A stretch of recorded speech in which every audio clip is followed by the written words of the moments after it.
merci. Il est PSC vivant. Il est PSC vivant.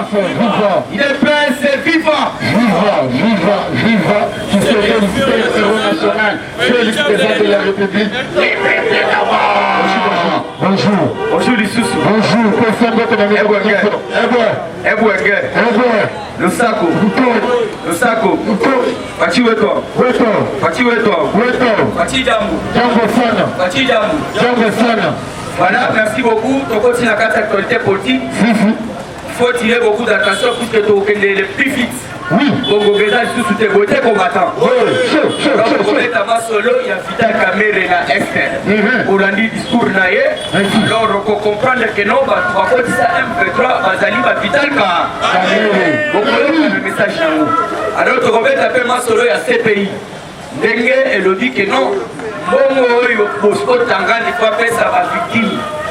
Il faut pas revoir, puisque la victime va se mêler. Alors, puis on va faire ça qui pour le premier jugement. Et ça dit, madame, il faut pas revoir encore. Donc, là, on fait un solo, il y a un envoyé spécial. Il y a Otto Bengi, Toba, il y a Nakasa Congo, il y a qui pour ça la nuit. Merci. Puisque par contre, on va financer l'élection.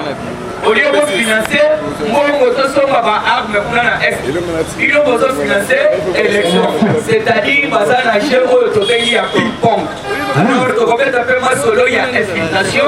Quand on est dans la Kibino, la teke, côté Otto Bengi Kwamutu. Conflit au Zoyo Kaya, teke Naba Yaka. Wana ezali conflit, wana ezali pire simple infiltration. Il est PSC vivant. Alors, on va le cochiter dans Martin Follum. On le demande que saison c'est chez Liessil. Mais qui n'y va pas d'ailleurs, les autres commentaires toujours. Saison c'est chaud, on met Mataka. Plus en plus, mais bon, Martin Follum Mataka. Quand on a autre saison de pluie, Martin Follum il faut même Mati. Beaucoup de gens aussi ont salaire de chef de l'État. Or que chef de l'État a son salaire de l'État. Quand il politique, aujourd'hui, on a un Sakibino. Ceux qui sont députés, merci président Benjamin. Il faut pas faire la bataille que Moutou, il nous a assassinés, il nous a tués, il a volé, il a dérobé, il a détruit notre pays. Comment tu vas qui les sous à chaque fin du mois et puis bon rebeller au Macron à ce dans 6 années. Alors, Martin Fayou, il a accueilli aussi ma autre pays, donc il salaire la Mokozamboka. Alors, mais on continue de crier. Il est PSC vivant. Parlement de vous, nouvelle génération vivant. Fatima Eto vivant. C'est ce qu'est le héros national, Félix président de la République, le peuple d'abord. Mwana mama Mamou Maso Batula Pakaba Monepe. Bon, on a ligne tout d'abord premièrement à mettre tous les ministres au bateau Sakanela IDPS en garde. Keba. Quand l'IDPS tombe, c'est tous les dictateurs qui tremblent. Oui. Alors, il y a un ministre qui est au côté de moi pour Sakanela bateau IDPS. Par là, à Sakolinga, tout ça nous rappelle le ministre Joseph Panda. Pour Toyo Kitlo. Panda, tout ce qui est Bisayo, tout est Bisayo, attention. Panda Keba. Oh, tu es le premier ministre de Samaroko, Daké Mouchimai. Madame Keneba Yamae, et pour la IDPS, à combattre le rôle de Bissau à la Kinshasa. Et Joseph Panda, à Bandi Kobimisa. Ande qu'on a vu ça dans la diapo, au parti naïe, ce qui est espoir, ce qui est Kindokiwana, et contre la carte Estane. Na Yamonde, merci à nos combattants à Kassa Oriental, à la Kissa qui est que non, il dépêche toujours, il dépêche au pouvoir, Mouton Kosakane la Bango, Azali, Joseph Bandazo, il dépêche à l'obi, Bazama, il était. Pandakanga, vous le connaissez. Oui, c'est Joseph Bandaboé. Ce que Simi dépêche, aussi mis au Tobegi, Congo Mobiba. Tu vas partir au Bozo créé, c'est la ville en 2023. Il y a un autre tir au Mekako Sakanate, à aucun jour, membre de l'IDPS. Et puis, on a IDPS à Mouchimaï. Vous avez toujours l'issue du cordon à l'issue. Oui. Au moins, il va être très vigilant. Alors, le bingo est cassant historique comme on a été. Pourquoi à côté a commis conseiller principal? Il y a Kabé Mathias. FCC. Bande qu'on a vu sur la île de la télévision au lobby. Non. Et le problème, c'est que bande qu'on a beaucoup makasi. Yo organisateur yo pour la on a qui ça rien. Même na manono, bande qu'on a vu sur la île de Bassa. Même na Maniema, bande qu'on a vu sur la île de Bassa. Alors Joseph Bandake, Eva. Et ça n'a pas souka. Il faut que ça à la présidence. Nous avons beaucoup de anti-valeurs dans la présidence. Donc la mouton de Zobeng a chargé un protocole et un chef de l'État, M. Sogi Freddy. C'est un anti-valeur. Comment ça fait-il que, puisqu'il faut pas comprendre, Moutouana a zali plus kabiliste. Et c'était Moutoua FCC. FCC égale à Otobengi PPRD. PPRD égale à M23. M23 égale à RCDGO, RCDGO. Mais Moutouana a donné la présidence à Yélicop Naé. M. Freddy. Donc, dès que vous avez papa, vous avez investissé. Au niveau où vous avez été voilà, investissé Bangoy. Hier, il faut faire sa part Naé. Yo qui a joué, il y a un autre qui a dénoncé Bantivalek, nous sommes tous basés dans la présidence. Donc, Bandina, nous avons M. Freddy, cherché à Otobengi protocole. Alors, Toké Bissibino, Awe Sali, Wafa, Washala. Sando. Marché Sando, nous avons signalé Bisso. Le marché central des Sando sera remis aux commerçants dans 14 mois. Oui.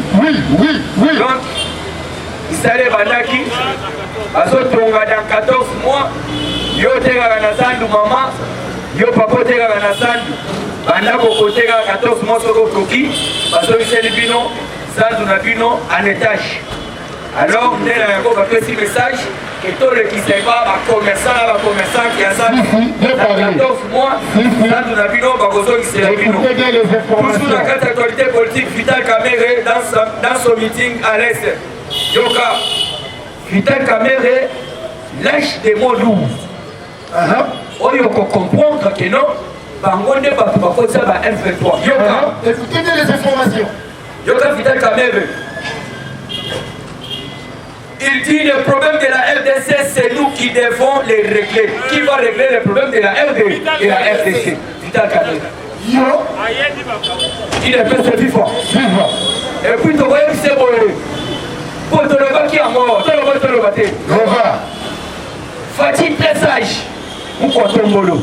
Alors, puis, au passage, je vais expliquer dans le dossier, dans le M23, comme il le gouvernement congolais à Fatih, à ça qu'on respectait tes accords. Accord ni n'a pas aussi signé. Au passage, on va faire le but, mais non, on va comprendre le terme. Avant de nous sommes à Kambo et Vital Kamere à Aya. Alors, la mise dans un Raïmo Chibanda plus de 3 fois. Pourquoi acceptes-tu de signer un tel accord? Oui, qu'on soit peuple congolais, mobile, c'est en danger. Accord en Westani. Soit mot cannabis, tous les services secrets, donc il y a un mot de sécurité. Tous soient par Rwandais, pas à la carte. Au moins, tous les ministres à la ministre, tous soient par Rwandais, pas comme la ministre. Même tous les sénateurs, tous soient par sénateur, par Rwandais, pas comme un sénateur. C'est ça les accords. Et puis, il va aller plus loin. Le Biboé. Or, on a biso propre. Or, il y a biso à Congo propre. Donc, ça a un souci à moi, il y a un autre qui va t'atteler une boye. Il faut les poignarder.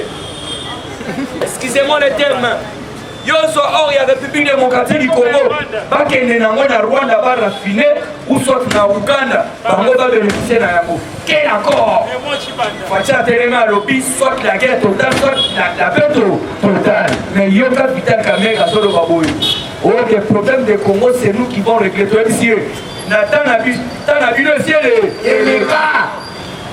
Alors qu'on continue plus loin, yo capital Kamera, puisque au Canada est. abandi campagne. Alors campagne na ye azoluka moyen abanda sikoyo ba action na ye ya kosaboter ya mukontongolo par rapport à ex. Au contraire, il devait accepter et soutenir l'état de siège. Mais babandi bazoloba que non, le problème de la RDC c'est nous qui va régler. Nani autre mec Vital Kamerhe azana dossier mon côté à régler. Yoka Vital Kamerhe touche. Alors il dit tout ce Vital Kamerhe supplie les M23 en disant: je m'adresse au M23, si réellement vous êtes Congolais, comme nous tous ici, déposez vos armes et vos revendications seront analysées après. Yoka Vital Kamerhe, nani a analysé les revendications et à rebelle. Facha Boyana est corrigé dans la rebelle depuis Jowa Wafandi Boy Wafana Facha. Non, on ne négocie pas avec les rebelles, au contraire, on les exige de libérer. Et puis Facha Yebisa, Ango, Dani Joao, Aïbisa Claire, Yebisa Batouana, Badima, Badibéré. Karama Fanda, on a quitté dans Investiti, tout le monde le bâti. Investiti, il y a quel Karama Koki Kota la terre ou Antombo le Légatis. Mais oui. Par rapport à l'île, à comprendre que non, il y a tout le monde le bâti. La construction qui s'allait à déploiement au à force régionale. Soudan Kosalawapi, Kenya Bakosalawapi, alors Uganda Bakosalawa, le rebelle Fouanda, ceux qui baillent pour eux, donc, pour encercler Bango direct.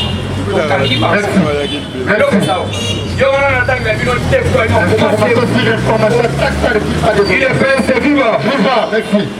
Ça a un courage. Il est fait, c'est vivant. Mokoyo, aussi président Nzambe. Amen. Président Lobi, Nzambe Yako Kamba Mokoyo, Ngana Kokambate. Par rapport à lui, Dieu dirige même le Cameroun, dirige les États-Unis, dirige la Tunisie, dirige partout. Tous les pays du monde. Il y a un homme qui tombe, les autres côtés. Oui. Fatia Lobi, bon, on a un déploiement, il y a force régionale.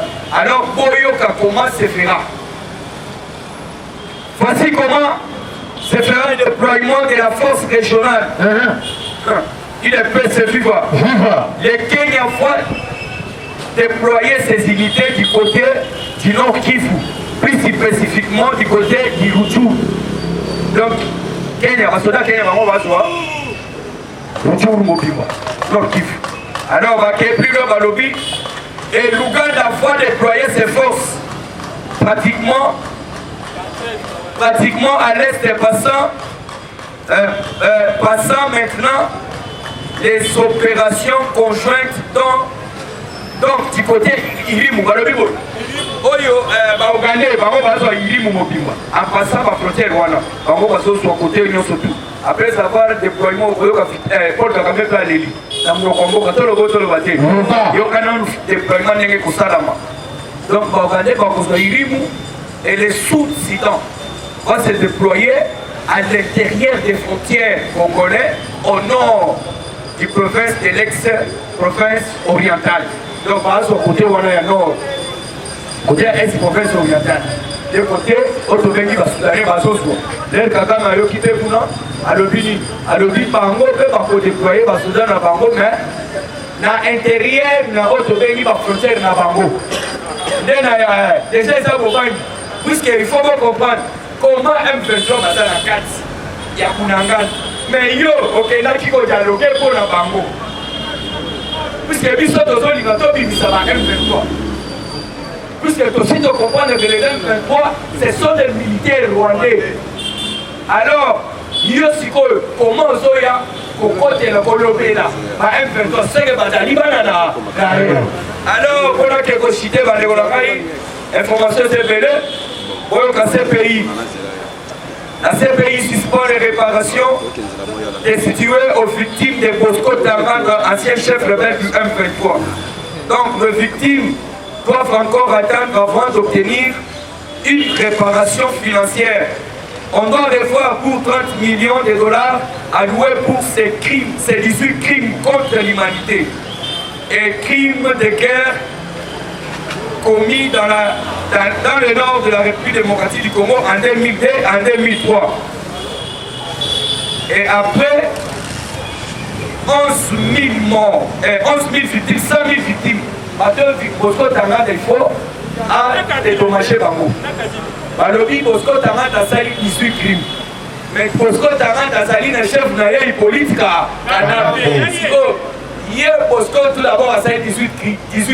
Si on m'a consigné à Goki, aux Anana, combien de crimes? Des crimes.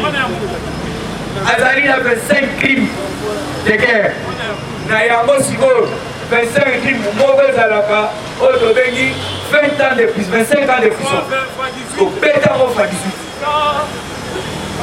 Oui, puisque Bosco Tanga Azali, collègue, Bazali qui va primer rien, n'a qu'un âme. Alors, on a quelque chose, le président Lobito Chité, toujours on a qu'à la diplomatie, Bolanaki, messieurs. Amos obtient pour Azali, émissaire de Joe Biden, avec Azali, le coordonnateur spécial du président américain en charge des affaires énergétiques internationales qui va se joindre à ce pays. Ayaki Bosani, il est presque vivant. On va comprendre déjà. On va les changer. Nous avons sa bibliothèque et autres, tout ça, rien. Bachalo Baki tout au début. C'est un partenariat gagnant-gagnant. Je ne gagne pas, toi tu fais gagner chez moi. Comment on peut avancer? On ne peut pas avancer. Je suis attaqué. Dans la guerre, au lieu de soutenir, puisque nous sommes dans un partenariat privilégié, il y a peine à prospérité.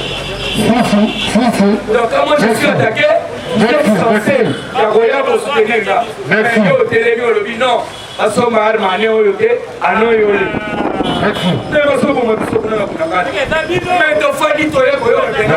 Les États-Unis d'Amérique, Babili Simbongo, Bazali Kobinsambongo, Potosa, l'élection en 2023. Pourquoi Tombolo, Sombongo, Wananyoso, Tokene Nango, Tosoma Minduki. Photo pour Missananu, après les amoureux, Tombolo, le Boko Kangaba.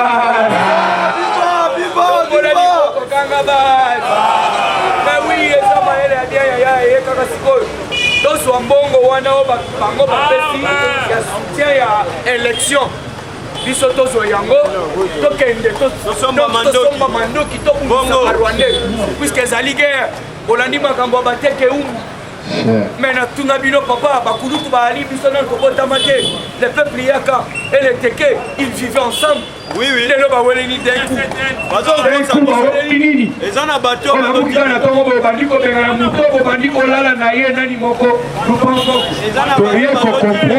Ezali infiltration. Ok, bakota kala kuna na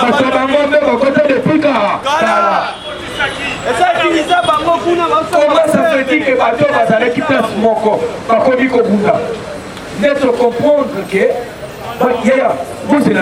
Il y a 5 000. Il y a autre qui font l'essai. Bakende, va mettre 17 attention à la population. On va dire que tous les 5 000 à poids. Naminuki, Bakoufi, Nayaboniba, il y a une infiltration. Ok. Puisque on a tout ça, on a encore clarté. Alors on a conchité à Ouassikoyo par rapport il y a rentrée parlementaire. Ça m'a le compte de lobby. À présenter qui budget.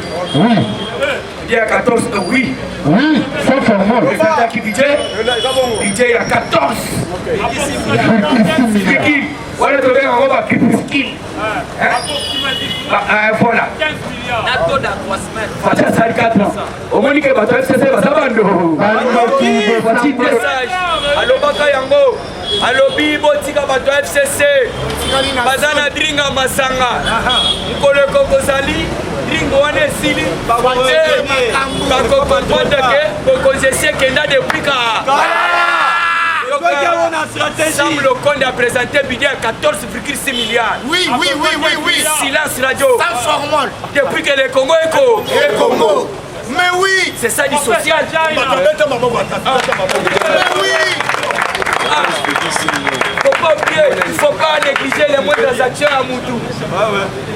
Moutou a l'ongoli mboka na passe. Vous allez na 3 milliards. On a rendu réflexion par rapport à l'information. Chez moi, ce n'est pas qui dit passer à main, non. Information, ton analyse. Oui. tokusi makanisi. Ah oui. Depuis que le Congo est Congo, depuis Obotama, papa, maman, nangai, Congo est tigana au 14 milliards. On peut essayer une chance. Chance. Il y a tout côté en 2023. Au bout, on dit ma fatigue. Oboya pété. Oboya pour toi ça 18 ans na mboko. Allez biso bambongo, omi biso. Na bonga yasa ba gomi obenga fatigue. Na bonga yasa. Na choko na itofa. Bazo benga fatigue na kanda na tipa. Mama ya bana ba bengi fatigue gratuité. Awa ndesa boye ba mengiser ba leli ba lobi fatigue beton. Nazalaki na 5 bana. Na 5 mengiser. Na kotangisa bango wapi? Lelo mwana menisa azotanga na kabambara, azotanga na motema mpiko, azotanga na nini, betela mkontombolo maboko, betela mkontombolo. Fayulu a attaqué salaire à chef de l'État. Alors comment ça fait-il que chef de l'État sont bongo et belé pour les cas députés? Pour comprendre que Liboma et il est passé viva. Na elanga ne liboma mata kamwa mingi. Sabole. Soba. Comme te faisons ça sabole. Soba. Liboma ya komona. Sambole.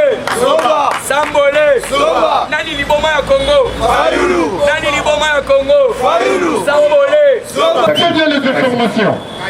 IDPS viva. Viva. Vous avez assez IDPS viva. Viva. Parti au pouvoir viva. Tombola le Boko Kanaba. Oya boyi ko tombola zanga mangule. Biso soto zala moya awa te to zala moya a. Tunasko moningo tomboli te pona nini. Tombola le Boko Kanaba. Machimbe. Merci. Yogasko to banda.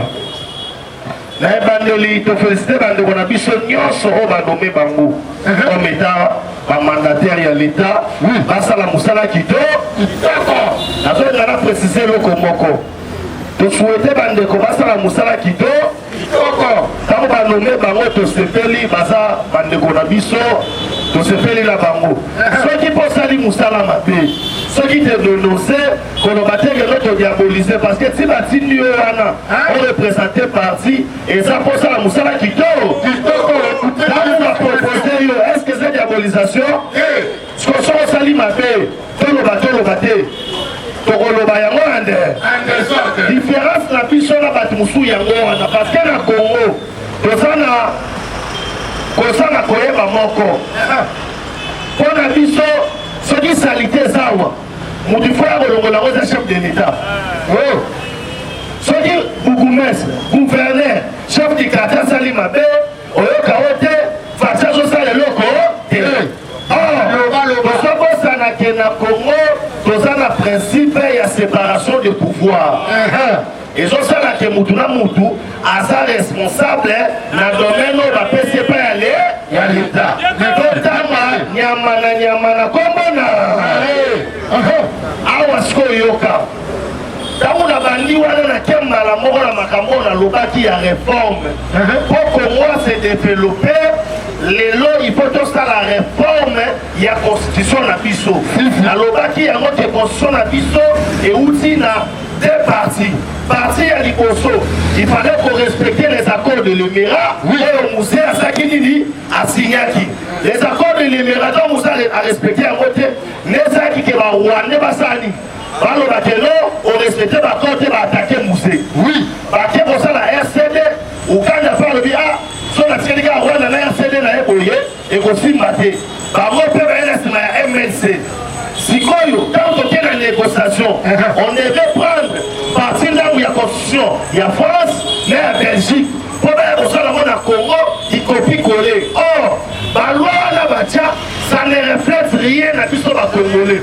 Il fallait maintenant le Rwanda et l'Ouganda à son article, il y a les accords de l'Émirat, il y a 4 accords constitution.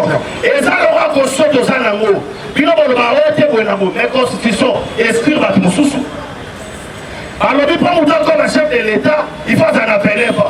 Venez pas, on a dit qu'on va pour les date de naissance. Il y a Kabila. Parce que Kabila à l'époque avait 29 ans. On devait faire tout pour la taille, là où il y a Kabila. Alors, moi, je m'a licencié, na 25 ans, 24 ans, 20 faux. C'est comme moi, malgré toutes les compétences à Sanango, il ne peut pas être chef de l'État. Mais la Constitution est une partie, il n'y a pas tout. La loi de Sanango, pour que moi se développer les lots, il faut la loi à ma casse. On y est changé. Alors, pour tout ça, avec un référendum, tout le peuple, une peste viva. Pourquoi? Exemple, la justice est basée sur le prêt. Mais le lot, nous avons un volet, nous avons un bidon, nous avons un micro. Tout le monde il y a un micro. Mais, comme la justice dans le lobby, loi et sont condamnés. Moi, tout ça, et ça. Nous avons un boucan à l'autre, c'est là ma yaya. Parce que la mission va contenir. Mais dans mon moté, dans mon akabasanga 5 ans, baki mimba moté, oja la bichou ma tête pour la tongi. A tongi yango ya yé. Et bon boucan à l'autre kenda wapi. Dans le Bible, maintenant, vous avez l'importance, il y a côté de la référendum, et c'est très important. Ma camarade va poser mon CPR en côté. Exemple, moko. Fais ça tomber, comme on est sur la Chibala. À tout chacun, $30 000. À ça, là, qui le coûte. Même si c'est mon coin, bien mort. Au télémino na point, au salé de l'autre côté, la pété carboy, si la topé sur $30 000, Yali, à jamais. Tout ça c'est pourquoi? C'est parce qu'il y a des lois. Et ça loi bâti caca. Fatia au Kennedy que non, on fout à l'issouté. Il faut pas l'ongola yango. Qui sont maintenant censés que l'ongola yango, Makambo na lobo Eliezer a été en côté. Makambo na lobo nani les malema les malema les malema est bien monté pour les malema soit mati papa moi c'est bien qu'il va au ça la théâtre. Or le député a deux rôles, un légiférer les lois, deux au ça la contrôle il y a gouvernement. Pourquoi les députés légifèrent les lois? Parce que la loi et comme un catamo comme faible, comme ma casse il faut bâtir la loi oyo te tomatisa yango. Loi oyo to kitisa yango parce que l'équipe passe ma casse. Yo pour ça la terre. OK d'accord voter mutu pas la tipolo. OK d'accord voter mutu après ça la té. Après ça la souka sans té. Papa social a couné la rabiso bibembe. Donc allez mutu ko makabino na attention yo. Kaka ye wana aboma kona attention ndenge nini lelo oyo alobi session oyo masse babengo session non session oyo parlementaire babengi yango budgétaire et na place oyo lobo babatia solama te basali boye te bato baza censé kosala biloko wana c'est l'Assemblée nationale. Mais oui omoni lelo tofuta bato mbongo ebele il faut totalisa bino mutu na mosala na ye fo toyebaka nyonso mosala na nga te opesa yango mosala ya lembalemba topesa ngo président Dieu merci. Non, nous sommes les parlementaires debout bango baza assise. Nous dénonçons, nous disons ce que la population est en train de crier. Maintenant, bango baza censé concrétiser yango. Nous sommes dans un pays au Tozalina, 9 pays voisins. Ils sont pétolés là, banzeli. Oui. Au lingua lingate, au monara congolais, na cessa aux homos rwandaises, il y a mobile. Mais, il y a moi si sur ailleurs récupéré. Congolais spécialité là-bas. Si quoi les gens s'arrêtent, tant que tu es dans la on estime que tu as un mélange. Il y a un pays limitrophe la biso, à 35% de la population. Benjamin a contaminé Ougandaise. Ouganda n'a Congo tiers. Benjamin, chef d'état-major général, il y a Congo. Non, il y a Benjamin. Mwana Tsuka, il y a Maman Bango. Chef d'état-major dans Ouganda. Ce que, à la conseil supérieur et à défense, le but de voir Kabon Moumoko, tout le monde Ougandais, est-ce que Benjamin aura le courage, il y a Bonyatano dans Bango, à côté de ce Kamili, dans le discours, est-ce que Benjamin, le corps à Botami, na Ougandais, na Roi, na Congolais, faut pas qu'à Katikati, alors dit non, Benjamin reste là. Néanmoins, pour protéger par poste clé dans Bissau. Benjamin comme ministre à pêche, comme ministre à Kikiti, Makoki comme ministre de l'Intérieur, comme ministre de la Défense, comme chef de l'État, parce que la loyauté de Benjamin sera partagée. Or, quelqu'un qui a une loyauté partagée, à cause de la haute unité, il y a mon cas.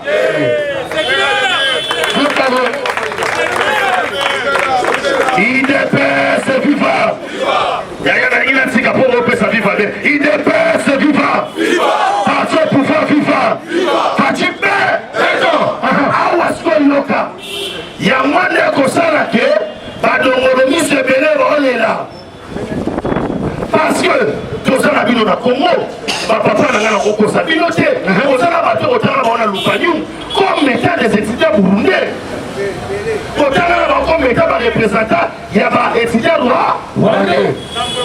Élise Morizaka, Nabonga, au cas de boulevard, il y a Roubert.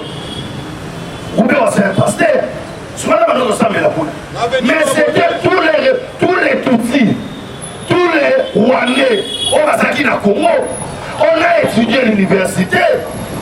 Tous les présidents, il y a des étudiants. Et c'est là soi-disant Est.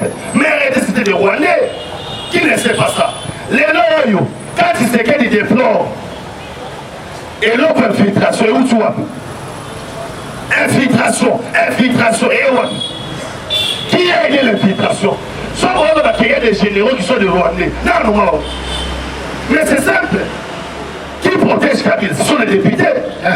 Parce qu'on lui a dit, non seulement constitution, mais ça loi portant protection des anciens présidents. Or, le premier ancien président est vivant. Azana Congo, c'est Joseph Kabila. Yaya, salaire il y a 680 000 $. Et salaire Macron a reçoit na une année la France. Exorbitant. Mais là, qui a fait ça? C'est pas Fatih. Ce sont les députés. Or, pour détruire le voilà, il ne suffit pas de crier. On peut pas crier. Il nous faut des réformes. Il nous faut des réformes. Attends à Kangiboy, à 600 000, à 600 000. Ça ne va rien changer. Pour échanger, il nous faut des réformes. Or, quand on fait les réformes, on doit interroger le peuple congolais. Cela veut dire les référendums est constitutionnel. Nakata Ofanda, Tokofanda Peboui. Dans le rôle là, Fatia Bani cycle, il y a un président Mitema Malamu, le mandat chef de l'État Moko, et ça dit à 5 ans, et ça dit à 10 ans, 50 fois renouvelé là. Pour ça, la mobile. Et ça, Abisso. Tala, la loi ya Moka, équipe à Salon de la Tomature à Saléri. Na Kenya, pourquoi ma chef de l'État, et c'est un mois si na yo, ba kokolo na ye, ba ça va des pères et des mères. Azo on a ba kokolo. Voilà na Kenya. Et ça n'est pas bango, on met à bango. On met à bango. Na Canada, ça na président. Ba ça président, ba ça premier ministre. Ba dépendre là, rien d'Angleterre. Yo ça va que non, you au Canada, vous avez soba, cité et ça va loi c'est pas bon. Et la loi na biso, il faut respecter réalité na biso. Merci biso pour. Donc si vous comptez moi mal dans parti béton, vous comptez en malade. Allez na soutien. Merci. On va attendre le pobo sur la maille. Ça volé. Zoba. On a dit Zoba, nani aibaki ngongo ya 100 jours. Sambolé, nani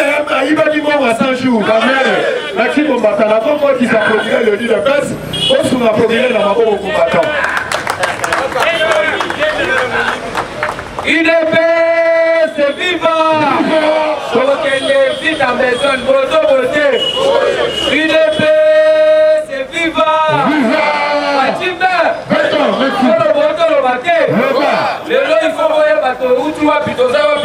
Il faut voir parce que hier vous avez vu, il y a eu la rentrée parlementaire.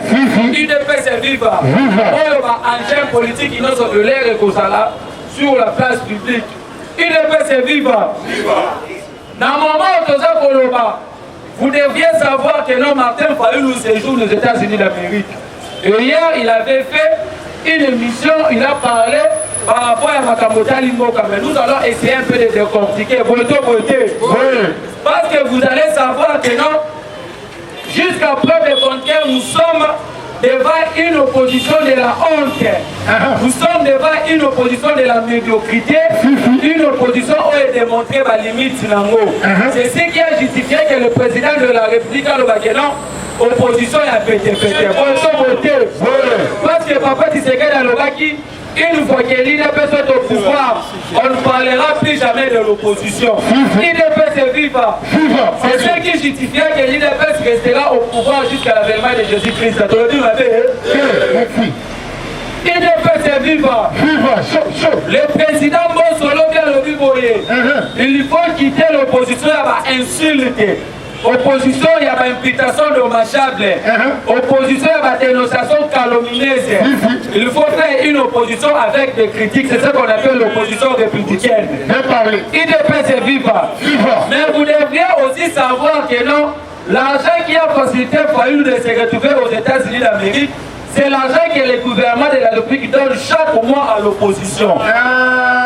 Est-ce que Fayulu peut aussi avoir ce courage de passer aux médias en confirmant que le gouvernement de la République débloque l'argent pour appeler ça à niveau de l'opposition?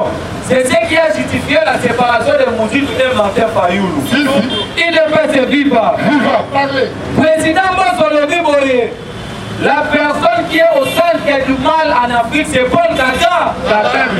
Et c'est Kagame qui instrumentalise l'armée ouest pour attaquer l'armée congolaise. IDP c'est viva.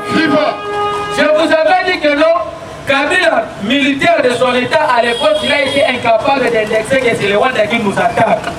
Aujourd'hui, nous avons un président civil, mais qui a eu au moins le courage de dire noir sur blanc que c'est le Rwanda qui nous attaque derrière les 1-23.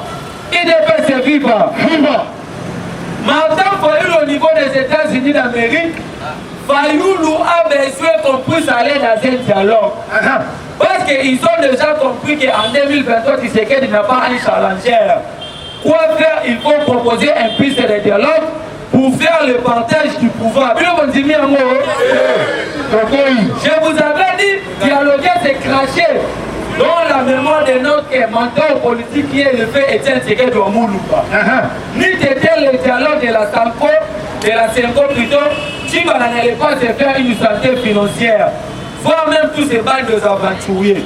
Si le président a été déterminé qu'on puisse aller aux élections crédibles et transparentes et puis apaisées. Et ce qui est sûr, nous sommes en train de multiplier beaucoup de stratégies politiques, de voir comment est-ce que nous allons réélire le chef de l'État. Je dis, je vous remercie.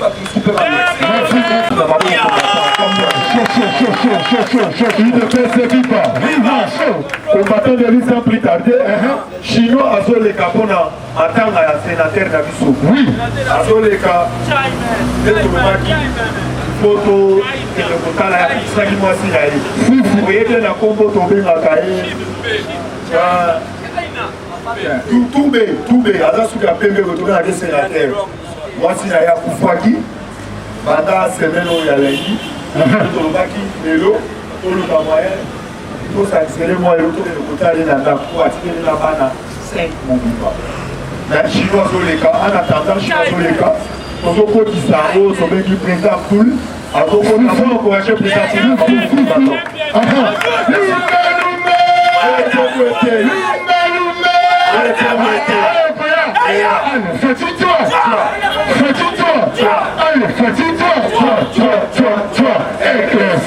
Écoutez bien les informations. Les parlementaires debout. Rien que l'IDP. Les parlementaires debout. Rien que l'IDP. Les parlementaires debout. Rien que l'IDP. rien que l'UDPS, rien que l'UDPS. Bonjour à tous. Bonjour. UDPS viva. Viva.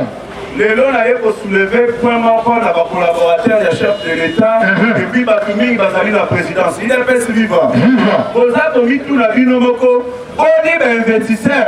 Oh, le chef de l'État serait là qui n'a pas révélé dans Zoyate. UDPS viva. Il a dit cause de la présidence de la République. Comment ça, les Makounane? Nous tous, Makounane, n'importe jamais contester l'itinayo. UDPS viva. A participé à la marche, mais à Sima Libamate, mais à Bounape Nakati. Et ça là-bas. Bon, il y a un chef de l'État, il y a un chef de l'État financièrement, à niveau de Bruxelles. Il est pas vivant. Batouana Bazali va anti-valeur. Nous t'avons aidé un mot, mais ceux qui ont mouru, ils m'ont kamamana ezati. Mais oui. Nous avons aidé un mot, ceux qui ont anti-valeur, ils m'ont kamamana ezati. Car moi, comme Bimaboué, et que qui pose en otage dans ma collaborateur, il y a chef de l'État. Il est pas vivant. Et le président de la République a zali dans ma collaborateur, mais quand c'est zali dans ma camarade, il est pas vivant. Et là, comment on n'a pas chef de l'État? Le président de la République a dirigé bien. Mais Bolimo a sali na yango, Amour a sali na yango, il y a moins des alliés comme félicité d'ailleurs. Quand les gens profitent de Bolimo et sali na yango, il est pas vivant. Et ça n'a petit un chef de l'État à comment conseiller d'ailleurs. Il est pas vivant. Mais les messieurs en question, trafic d'influence et les guitros. Maman, ton condamné qui n'a pas perdu. On a conseillé là, ma marche. On a papa, tu sais qu'elle est là. Et comme il faut les canards partir la vie sur mon corps. Et comme il faut les canards partir le chef de l'État. Et comme il faut les canards pouvoir la vie sur mon corps. Il est pas vivant. Camerounais, à la mort canabiso. On a déjà mais les messieurs en question habitent ça. Donc on dit tout le temps, mais n'est-ce pas les chefs, ça va chinois, ça va tout, trafic d'influence. Ceux qui ont Camerounais, ou les Libanais, il y a ça la intervention trafic d'influence. On a commis ça va il est pas vivant. Donc comme il n'y a pas Vidé Timanga, Zali conseiller stratégique et chef de l'État. Les messieurs en question n'a qu'à m'en le dans la capone à ligne. Vidé Timanga a mérité dans la poche chef de l'État. Il n'a pas suivi. Les messieurs en question, vas-y va piéger. Oya na milite yo bitumba balobi est commis. Il y a Moïse Katumbi, il y a Martin Fayoulou, là le chef de l'État était le niveau des États-Unis d'Amérique. Batali famille chef de l'État, moyen d'infiltrer Bango, Balou Kabaz a l'information dans son cocaté. Il m'a dit qu'il utilisait ma conseiller là. Il a fait vivre. Videti Mama Azar au Koso et à Mbongo. Les messieurs en question va piéger. N'a pas investisseur. Il a pas suivi. Azar sera un investisseur. Azar sera un bango de trop commission. Azar va un bango. Félix n'a pas sa mort comme président. Félix n'a pas copité. Félix il y a des Azarana à qui va copité. Mais là il vient de Timanga. Nazar le pour la président. Puisque ceux qui l'ont lobby là, à couper sa own Nazar en route. Il n'a pas suivi. Il a parlé de les cabassons filmés. Les gars allaient Koloba. Il y a Timanga à continuer à copie de la rétro-commission. Mais investisseur va y aller. Mais la rétro-commission n'a pas besoin qu'il s'en va tout le la rétro-commission n'a pas besoin d'investisseurs à Zoboya. Il y a un qui va aux États-Unis d'Amérique. La République démocratique du Congo. Bazali va partenaire privilégié de Bisso. Mais elle a besoin pour ma Bisso là-bas. Corruption Zali. Félix Antoine Tshisekedi Tshilombo. Et c'est qu'elle a nettoyé le cabinet d'ailleurs. Corruption va corrompu Bazali. Le gouvernement, corruption va corrompu Bazali. Ça va nous connaître. Azali cité même la corruption.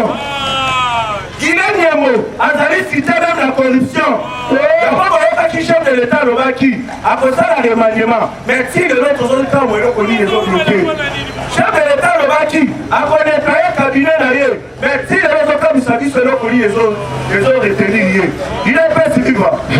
Le président de la République, quand on a combattu mon conseil, il est Timara, avec qui va pakistanien, libanien, qui n'a pas soi-disant, va féliciter le chef de l'État. Là, enveloppe, il y a 10 millions de dollars. Mais le président Boya Kiamo, a Yébissi Bango, bon, on va améliorer le salaire, il y a l'argent à Bino.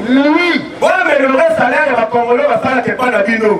Videti Mamalanda, Baron Libanda a récupéré $1 million en complicité de Vital Kamere. Tima Ratika Luba menacé à $1 million.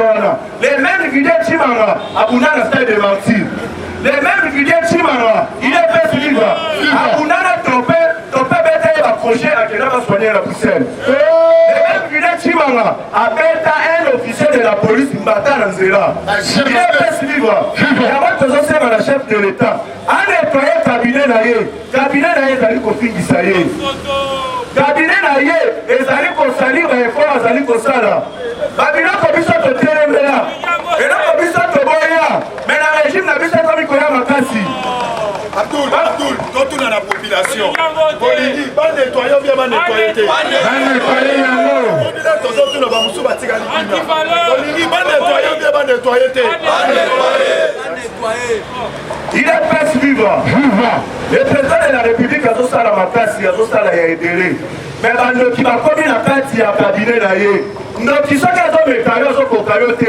Après les Kananzela, il y a Bana, après les Kananzela, il y a Moissi. Et donc, les autres, c'est les ministres de Yamoyo. Bazali a plan, Babedi, ça m'a chef de l'État. Bazwa Baéré, Babousso Bébélé, Baba Nakolobela Yamo, pour le peuple congolais, sans chef de l'État. Il est pas vivant. Macron, Aza, journaliste, vraiment, la forme de Christophe Rigo. Aza, journaliste à RFI. Il est pas vivant. Journaliste, on a la mission. Avant la vie, le chef de l'État, il y a un collaborateur, comme ça va le Kayamo. RFI est comme pour la chaîne locale. Makabuki ça le bata, oh non c'est le kaka. Maman va comment il est pas vivant. Et avant que c'est chef de l'État, Félix Antoine Tshisekedi Tshilombo.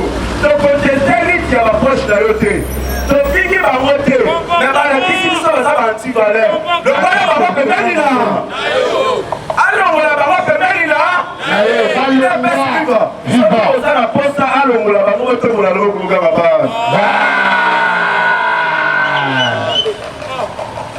Le président Félix Antoine Tshisekedi Tshilombo dirige bien le pays. Sa faiblesse et la gentillesse. Il y a pas de Moutou et Zali Kobomae. Le président n'a pas d'amis, mais Azali n'a pas collaborateur. Pourquoi jusqu'aujourd'hui, le président de la République n'arrive pas à nettoyer son cabinet, n'arrive pas à nettoyer tous ses collaborateurs, n'arrive pas à faire le maniement à la place du gouvernement? Nous avons fait un petit délo. Il n'est pas vivant. Bientôt, élection pour ça. Mais c'est que Banani a chef de l'État pembeni. Pour l'élection, la mission est à la crédible et transparent. Pour le chef de l'État a sa majorité parlementaire. Banani a pembeni. Après, ils ont fait le terrain. Tu vas quitter PPRD. Nous avons soutenu Félix. Nous avons quitté ensemble. Nous avons soutenu Félix. Même là, je suis arrivé au Kenya. Nous avons soutenu Félix. Alors, on a terrain de transport de Zapassi. Est-ce qu'on est allé pour soutenir le chef de l'État? Et ça allait juste pour tromper vigilance et à peu près. D'un côté, on va disant que Bazali va être chef de l'État. Dès papa Monia a réussi sa biso, la bonne salle pour le manabino Zaki Mouta FCC. Après ça, il y a presque biso va voir. Dès dans politique, la société de la militaire est moi là. La série de peuple congolais tous dans la très vigilant. Il est pas vivant. La information qu'on a fait ça, Sibilo, ton père Kaimbi, la ministre a porté plainte Ludovic Kalingai. Donc, il est à traduire rien à justice. Il est à l'Obaki, à traduire rien à justice. Ce qui m'a l'autre côté, on a battu à l'Okuta, puis sur la Congolais de faire des mères, on dit bien, Jean-Pierre Liaou, ministre de la fonction publique, à suspendre 90% de membres du cabinet d'ailleurs. Parce que ce côté est qui est rebelle. Agent est systématique, mais ma maman au cabinet, nous sommes pas mis au dossier, la maman, ça l'a toujours. Il est pas si vivant. Jean-Pierre Liaou, à Timbeli Yamo, à Bengali, on est solidaire. Merci. Dans l'opposition, soi-disant opposition, ok. Opposition est un peu la poutate. Opposition, c'est quelle vérité ça là? Par contre, le Bakini, Félix Nenanini, à ce qu'on possible sa situation, il y a sa cité. Mais affaire, on est à la mondiale. Même en France, et ça c'est comme qui $5. Mais il y a des choses qui sont moins chères. Ça dit comment il y a ça c'est eux hier. Tu as un laboratoire, on va ça soit les airs ma vie. Il est vivre. Ça soit les armes à terre. On sait la moitié. Et ça va plein à bateau à vivre en opposant. Quand on va sur les étrangers, on a quatre opposition. Bateau aux autres, on va opposant, on a Congolais mon côté. On a dit Congolais, on a quatre Congolais. Congolais, ça dit, et ça dit opposition, il y a des étrangers pour combattre les fils du pays. Mais ils sont besoin de faire. Est-ce que papa va lui dire à Kagi Maboko, si comment on a la bétail? Nekoni na konka na maboko, atika nekona na bétail. Ça va venir biso na mboka munene. Ouais, ça a une richesse belé. Mais un na mutema na biso na zoe bate uti wapi. Ki mutema madawa uti wapi. Congolais ça bon nekona Congolais pose la nini. Congolais ça il a nekona Congolais pour gagner nini. Est-ce que vous avez monté mon bongo? Merci bien pardon. Ça ngana toko maboko. Donc vous dites ça va mouna. Non sauver mon cannabis. Il a fait vivre. Vivre. Balobaka. Ceux qui vont à la malade. Na mabele na yo, protéger mabele na yo, car ceux qui a bouffé, on va pas si à beau, kundaye. Il est bien si vivre. Mais si comme ils sont protéger mabele na biso, donc il faut protéger les étrangers. Vital Kamerhe est toujours la chef de l'État. Asa la première n'a été. Oui, oui. Bayati Lukwebwe, à quel âge s'il Kivu, donc on va réfugier à partir de l'EPS. Mais Vital Kamerhe, beaucoup de s'arrêter le volontaire, il est pas. Même à Zali Koboya, va réfugier à l'INPS Zalawana. Vital Kamerhe a dit campagne na ye. Azali que ton peuple congolais na combat Félix. Et Zali campagne na ye moko. Il est pas suivant. Même il y a la sécurité na Est. Et Zali Vital Kamerhe. Merci. Il ne peut se vivre. La cotisation de Sayawa, aujourd'hui 3500. Et à 3700 francs. Au sein de lobby. Au Lukamaya, au Suna de Gowana. Il y a Roger Luma. Toujours. Vous voyez, aux Aliwana, pour la Kosuna, pour la décoration à Zali, à Koufé, moi, si la Ivo. À son compte, il s'appelait ça Olivier. À son compte, président Olivier, moi, pour laquelle président Olivier là beaucoup. Merci. Lumbe. Ah ouais, quoi. Allez, fatigue-toi. Allez, fatigue-toi. Éclair soleil. Écoutez bien les informations. Il ne peut se vivre. Chaud. Combattant, bonjour. En tout cas, Nazali na Sengo Mingi va vous partager un bino na tongo ya lelo. Lelo, tokomeka kosolola oyo etali rentrée parlementaire au sein ya Assemblée nationale mukolo ya lobi parce que Moso a chaud. Il devait se vivre. Chaud. Et après, vous voyez pourquoi M. Martin Fayulu est en train de chercher le pouvoir. Et aussi M. Moïse Katumbi. Comme Martin Nazob, c'est bien que Martin n'a qu'à envisager poste de présidence. C'est ainsi, aux hommes, on a besoin de multiplier Bitumba de gauche et à droite pour être heureux pour Moukotombolo. Mais parce que Moukotombolo, la lignée n'est pas à 90 millions d'habitants de Congolais. Il devait se vivre. Pour arrêter, toujours qu'il y ait une information à Liboso et à Christophe Mosso. Lobby, va député, va qui na session na bango. Na kati ya ouverture ya session, Mosso azwaki maloba. Na maloba ya Christophe Mosso, Mosso aloba clair devant les députés. Alobi, tozali na insécurité na kati ya mboka na biso. Mais tomoni mutu oyo azali à la tête ya insécurité wana ezali mais c'est Volka Kagame. Mais oui. Wana ezali Mosso devant les députés. Et en plus Mosso il ajoute à lobby. Tozope ce message et pas ya M. Kagame. Atika ko instrumentaliser ba militaire na ye pour être baba na ko ko peuple congolais. Toujours Mosso na kati ya Assemblée nationale. Mosso abakisi lisusu alobi makambo ya teke eyaka ezali batoyo baza ko instrumentaliser bango. Il y a aussi une main noire derrière ces dossiers. Il ne peut se vivre. combattant nazoyebisa bino na session oyo ebandi ya Assemblée nationale. Yeba que ça sera dur. Pour que le président de la République déclare la guerre à un autre pays, il faut d'abord Assemblée nationale et le Sénat va prouver Yango. Bien parlé. Au moins, c'est-à-dire, Tozali Pene a réclamé maintenant guerre entre la RDC et les Rwanda. Il ne peut se vivre. Nazo et Bisabino combattant pour être Bitumba Est, pour ici définitivement. Il fallait que Bitumba entre RDC et les Rwanda. Parce que ceux qui Bitumba, c'est limité. Il y a que insécurité et toujours la Est de la République. Aliro Tozo Kende, Oyabake, Kagame à Komolenga. Parce que l'homme Kagame a Salaki, sauf médiatique. Kagame a montré que Fati a commis plus fort sur le plan diplomatique.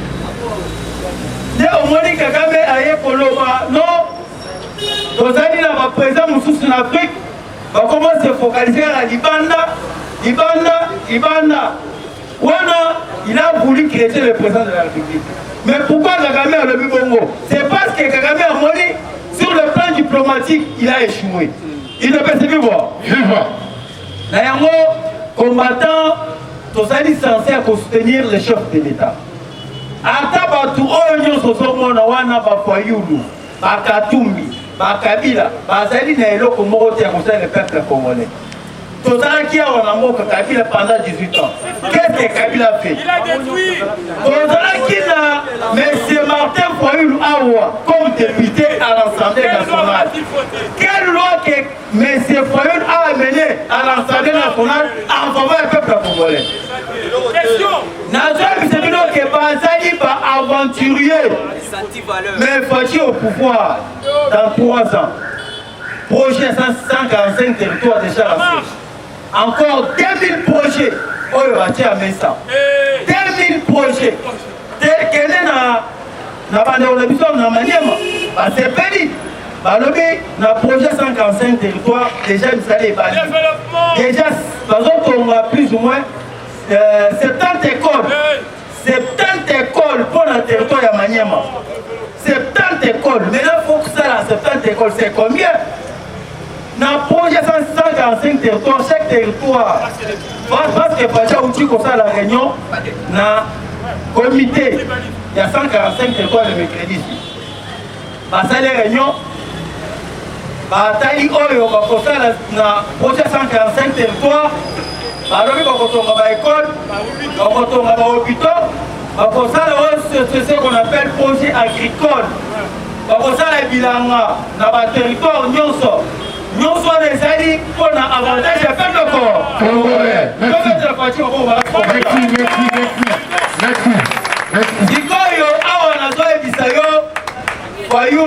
Aux États-Unis d'Amérique.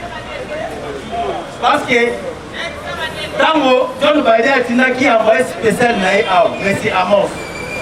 Fayou Américain qui pour rencontrer Aboyi Koyama Fayou.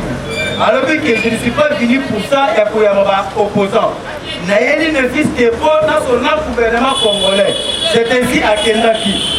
Maintenant, Fayou Ayoki Zoua, Ayoki Moté ma passe. Fayou Kamati Batunaye, dans la délégation à Bateau Fayou Lazou. Azui Pena va misser Moussous, au bilo Boédouana, va misser Moussous, ma rappel. Azui Bango, va voyager à les États-Unis d'Amérique. Voyant que Bakoyama Bango est pas un gouvernement américain. Comment Fayoul, actuellement, Fayoul a logé dans l'hôtel New Time. N'est-ce qu'il faut la faire aux États-Unis d'Amérique? Au fond de Fayoul, tout le monde a une délégation au hôtel, il y a les États-Unis d'Amérique à Ekoluka Fayoul. Fayoul a su courage, tout le monde a le bâté. Fayoul a su courage, a commis Mukanda dans la Maison Blanche. Dans Mukanda, Fayoul a commis une Maison Blanche. Alors, notre démocratie est en danger. IDPS, vive-moi. La démocratie en marche. Notre démocratie est en danger. Nous avons des dirigeants incompétents. Voilà message à Fayoum. C'est celle du Sénégal. IDPS, vive-moi. Ah, attention, il sait que le Sénégal. Au matin, la joie est bisebino. Nous sommes Fayoum, ça n'a qu'à dire pour. Mais ça a été d'abord un message pour que papa ne consomme la mission pression. Vous voyez, il y a nous a dit un État souverain. Ah, on a joué bisebino combattant. Tant qu'on fait les autres, élection et Mathieu qui fait ça. Combattant ce sont là, dans le 2023, élection et ça. Ah. Et Mathieu qui 2023, élection et ça. Si quoi on a joué dernièrement au Uchikomona, les États-Unis d'Amérique, parce qu'il faut nous croire que les relations à les États-Unis d'Amérique et Félix Tshisekedi des pays. Mais l'élection est une relation en bon terme. Au Uchikolanda, à travers le président des États-Unis d'Amérique, M. John Biden, après si Moussolo, il y a 1 milliard de dollars américains. Il est payé, c'est vivant. Voilà les États-Unis. Les États-Unis a payé 1 milliard de dollars américains. Après si le chef de l'État. Pour la base à la Banzela, base à l'infrastructure. Mais après un moment, nous avons une relation diplomatique entre RDC et les États-Unis d'Amérique et nous coûtons. Nous allons en bon terme jusqu'à présent. Nous avons coopéré dans les pays, nous sommes et dans la Russie, et dans les États-Unis. Nous coopérons avec tous ensemble. Nous tout est à Kosabino. Alors, nous avons Sabino que nous avons pour nous battre. Batubazate, ce qu'on a dit dans la Mouka. La Mouka est déjà divisée. Donc, dans la FCC.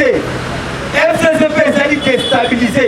Au contraire, le FCC va atteindre un pourcentage en 2023. Parce que le FCC va être des tournements évelés. Le FCC va être un dossier évelé. En 2023, on va député parce que évelé va être un dossier. Maintenant, à côté à la Mouka, c'est ainsi 2023, toujours Moukantombolo, Fatime. Marqué Batoye Nissé, dans le bas, n'a pas ça. Marqué Batoye Nissé, va signer Moukana na bango, balobi ke mamba na bango ata mote ya INC. Alors ta polo ya Fati na elongo ya Fati. Alors ta polo na elongo ya Fati te. Etali bisote. Alors ta balo atate etali bisote. Fati azali na batu ebele bakoloa te elomina na ye. Toyebi pe dinote. Il ne peut se vivre. Koutou est bien. 2023, pas de question, il y a mon toit, tu dis que tu as fatigué. Pourquoi on l'a mis bongo? Et bien là, il y a une casquette, il y a cause à député, parce que l'on a fatigué, il y a un polo, il a profité, il y a un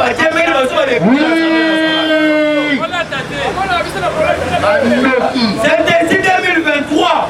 Avant, on a été long, il y a fatigué, il fallait avoir autorisation dans la partie. Il ne peut pas vivre. Parce que ce côté de la partie politique et les anamos cannabiso.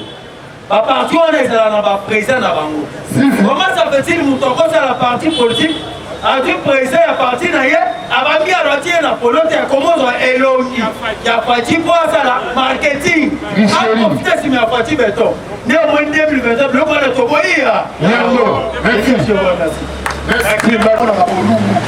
Oza mukamela kiliba miko ete mo mata mais ni sunayo e ko tala ko tala su biete mais docteur Moupe ake bayi no dire auto be hôpital na membre mon côté à gouvernement congolais azali wana otali ba wana nyoso ba mafie na ba mafie ayo on va te ba mafie wana ba mtoto ba tu muto no permettre de pitu meza na esi ya mboka na biso ba moma piaka. Tant que je suis là, je suis là, avant que je sois là, je suis là, il y a un peuple congolais cette fois-ci, tout se prendre en charge. Pour le combattant. Il le pèse vivant. Tous ont signalé la bandeko na biso mingi ya Congo central. Quand il y a les alliés du jour au jour, tous ont perdre au tour de bandeko na biso. On a dit l'homme ici, mon père qui a carburant.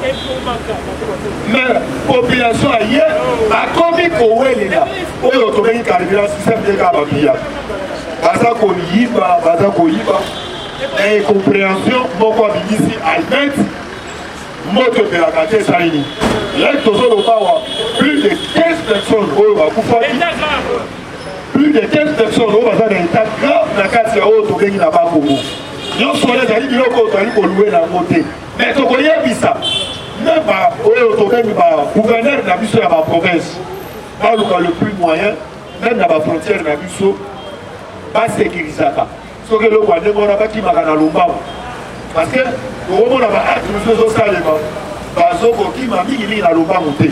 Dans la nuit même, papa n'a vu son lobby. Merci tout le monde, parce qu'il faut la Bakoulou. Et que ça n'a pas blessé beaucoup la maquette. La cognette. Mais pourquoi? Comment on dit papa quand son roseau va dire moi là? Mais quand papa quand son habitant qui n'a pas autorisé la vaïtadoté. Alors quand on va blessé, fils à fille va chauffer, on va faire un transport, n'a pas poignon. Parce que et comme il le voit là, il faut ça là qui carburant. Et comme carburé. Mais tout l'autre on va dire va faire. Va changer, oh, tu veux le léguer à Kobéli là. Va comme on veut la thé, ma polo. Ma polo, n'a pas la naïe. Oh, 800 francs. Oh, yaya. Et Zali, et le Kobiso, va Congolais, fallait que se prendre en charge avant le gouvernement. Avant la biso, oh, tu veux une charge dans le Boka. Il de père, c'est vivant. Combattant d'élite, il y a un Koye Bisayo, où les Zali parlent à l'île de Pesse. Tous les années, parce qu'on a cohété notre chef. Ceux qui pour aider notre chef, au moment où on a avancé. Mon rôle, et quand on dit qu'il y a un pour s'accalater, parce que vous qui dit le Moko, dans l'entrée parlementaire, budget en Moko et pour le Lengue Kozali là. Le Lengue Kozali là. Yaya, Nayo Moko Omokamu. Il ne peut se vivre. Il ne peut se vivre. La conseil dans la vidéo, vous s'abonner à la chaîne Nabiso Nouvelle Génération. Vous commentez, vous partagez. Avec quoi c'est notre prof, avec quoi d'abord encourager le prof. Merci. UDPS viva. Comme promis, on a la Binango, vous excusez, supportez-nous, écoutez attentivement. Là, ça, un athée, je ne suis pas un chrétien. Écoutez cette promesse. Athée.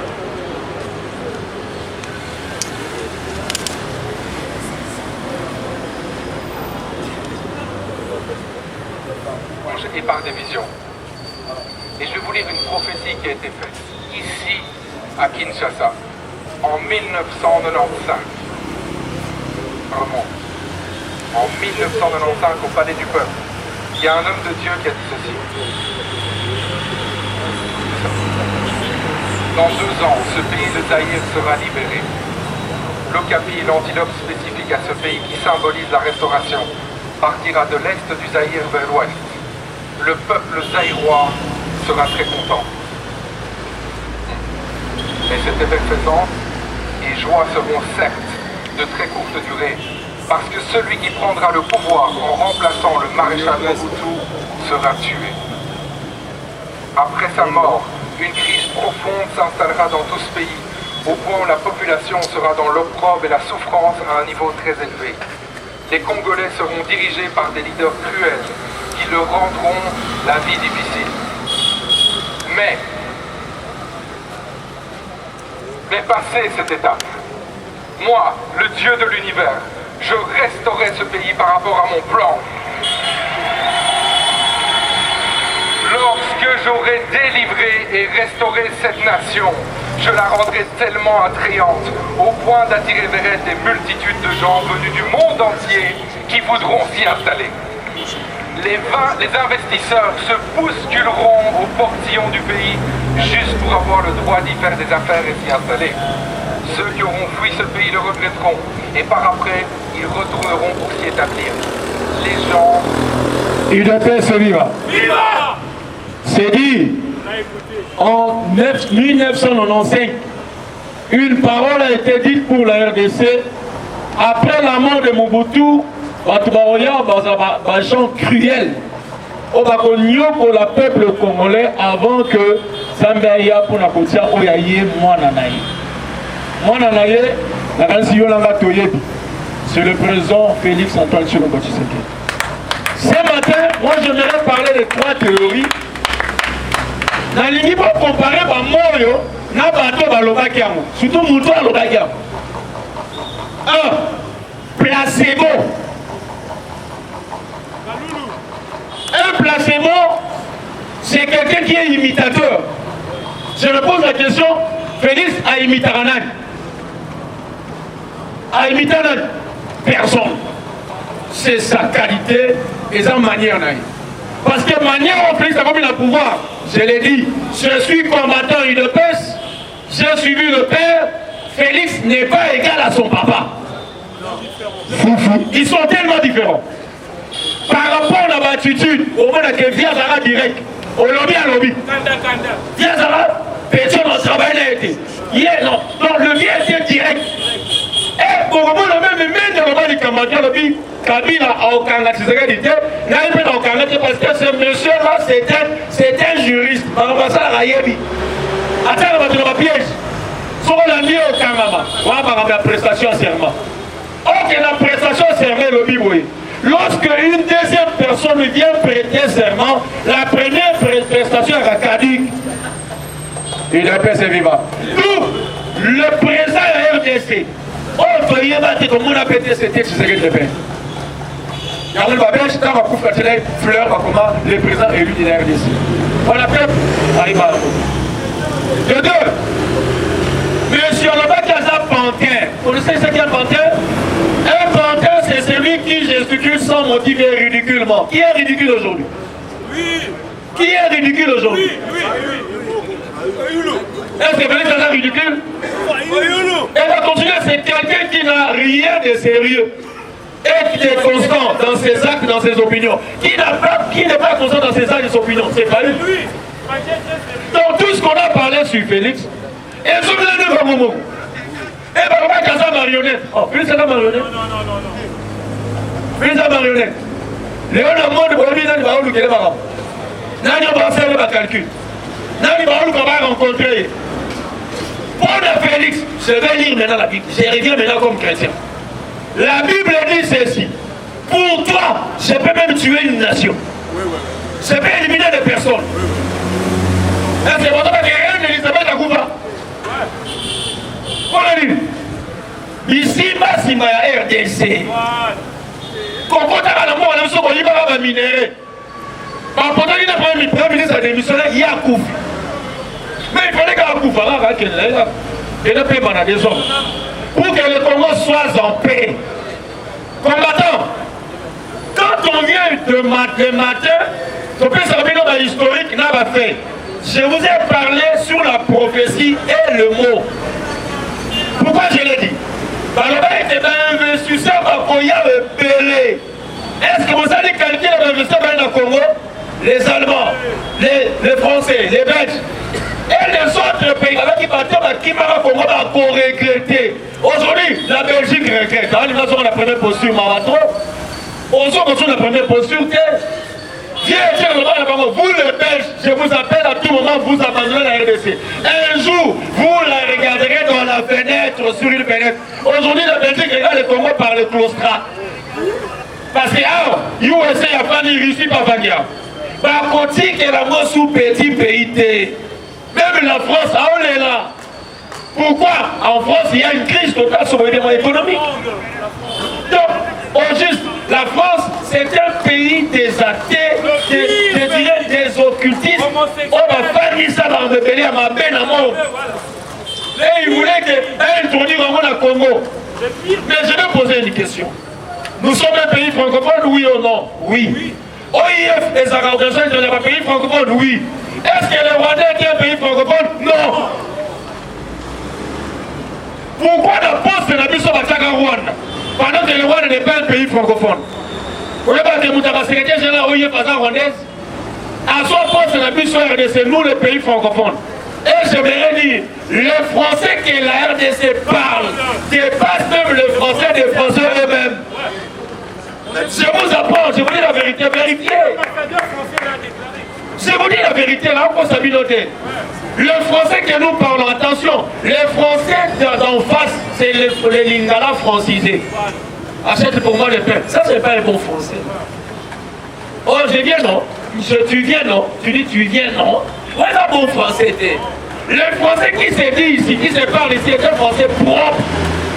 Attention par rapport au Maranon sur les 90. Là, c'est le français belge. Mais ce qui se passe ici au Congo, il y a un moment même lorsque Félix parle, attention, lorsque le président Félix parle, attaque à mon en place, des mots qui créent des problèmes sérieux, parce que c'est un français cultivé profond. Oh, il y a tel, il y a petit, et ça, c'est 2 mots de la télévision. Il ne peut se vivre. La zone va venir dans le discours il y a 6 minutes. Vous voyez, Félix, tout le monde a compris le discours dans la raté. Mais après une journée que Félix et sa bébé si Bababou, avec des mots-clés, on a pu retrouver le discours en 6 minutes, 30 mots. Vous voyez, le discours il y a 6 minutes, 30 mots. Nouveau. On va nous faire aluminium, aluminium, mais comprenons après des jours que si à l'homme qui puisse au là, il ne peut se vivre. Ce que vous voyez que le qu'on fait par réflexe, monsieur Félix, à partir à Kuna. Ah, dans le bac il faut sommes sur la politique. Voilà mon terrain bah Nicolas va comprendre là. Tant qu'il y a quoi mon terrain même sur ces terrains. Avant que nous venions ici, voilà que la nuit, cette place est la place, ma place est aride. Parce que là où il y a des réunions, les esprits aussi viennent. Je vous annonce, là où il y a des réunions, les esprits aussi viennent la nuit. Bah, il y a que vos habitants sur le bazar, on va calculer. Qui est fort, qui est moindre, on peut te terrasser. Donc lorsque tu viens ici, viens le col à Moutou, quoi, à Moutékalate. Il te peut se vivre. Parce que Félix avant le pouvoir, à Kenya, Belgique. Ah, Fatih. Il y a mon amour dans l'Union, parce que dans Kenya, Belgique. Alors, on dit, papa, je suis venu d'abord te voir. Merci. Papa, je suis venu te voir. Je suis venu à Telamoutou. Alors, je rentre au Congo pour le pouvoir. Après, je vais revenir te ramener au pays.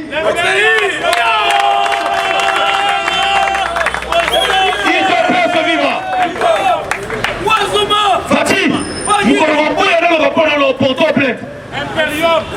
Nous connaissons pas au poteau plainte. Ça veut dire, lorsque Félix est allé en Belgique, il a pris le père, il l'a ramené ici. Parce que le pouvoir de M. en 2018. Pouvoir de M. en 2006. Félix a formalisé le pouvoir depuis 2006. Parce qu'il fallait qu'on soit pouvoir. Kabila est l'homme, Panzi, comment tu as vu son autre fananam. Il ne peut se vivre. Tout panzanon. Tout panzanon. Transition sans Kabila au pouvoir. Pour Panzi non. Pour Thiébaché, va pion, pour ça, quand privé sur les gars. Si on le voit sur le vote, il ne peut se faire. Alors, on a parlé de soubien. Quand on sort, il y a quoi la moutarde à la tête. Parce que vraiment, il y a non, il faut le jour où on va t'amener en soi. Ayagi.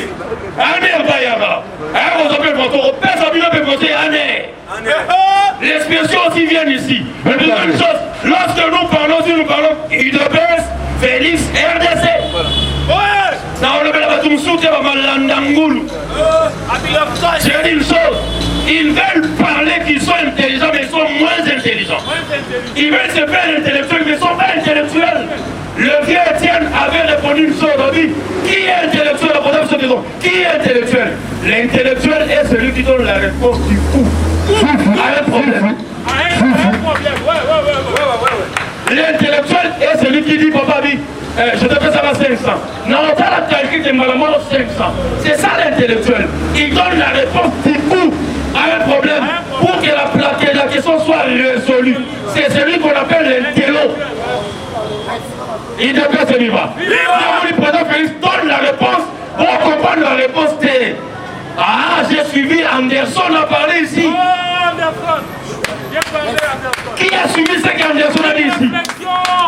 Le Congo, ce n'est pas la paix et la justice et le travail. C'est la justice, paix et travail. Justice d'abord. D'abord la justice, ensuite la paix, si Malango le travail. On ne peut pas travailler sans la paix.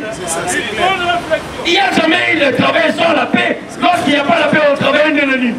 Sans la paix, on a un foufou une. Parce que Moumou, il trouve sauter, nous ne sommes pas au lieu de papa. La guerre va l'embarquer, va l'embarquer. Il ne peut se vivre. Mais le président travaille la justice. Parce qu'au travers de la justice, on va arrêter tous les voleurs. Non, on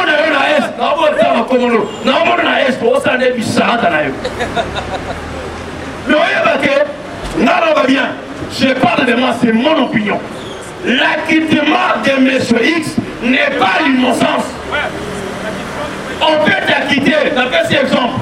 Naïna Kassa Tobundi. Nazoki si Kassa. Mais Nazoki si yo. Nalabi Kassa Limisanga. Kassa Limisanga parce que la seigneur pardon. Oui. Mais il est maître avocat au Kananga parce que tous ces blessés volontaires. Qui a compris? Nalabi qui va quitter. On a justice politique. Mais la justice populaire ne peut pas quitter M. X. Non, parce que tu es un Burundais. Moi, je ne suis pas Burundais, je suis un Congolais RD-quoi. Ah, non, vous comprenez là. Je suis un RD-quoi. De la RDC. Tout, comme écarté, on a tous un conflit. Tout le Congo va changer en Loba. Parce que je ne peux pas m'échanger à un Burundais. Le Burundi n'a pas d'études comme le RDC. Dès qu'on a bijou Goya, avec on a parlé du peuple. Alors, nous avons le même diplôme. Oui, on a le diplôme, mais le diplôme n'a pas de Burundi, il y a le RDC.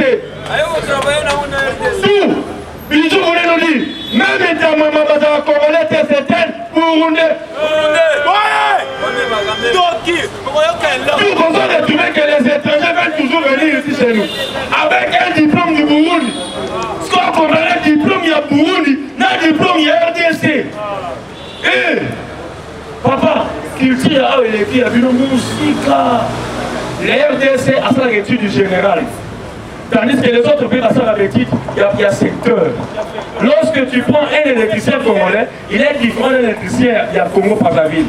Parce que pour nous, ça va l'électricité. Mais puis, ça dans la français, histoire, géographie, latin philo, philosophie, aussi général. Il y a un Congolais à tout PC politique à Oloba. À tout PC à Oloba, deuxième aussi parce qu'il y a un général. Il doit être vivant. Par ici, je mets fin parce qu'il y a d'autres qui vont parler. Je descends. Plus 243, 993, 18, 39. Merci.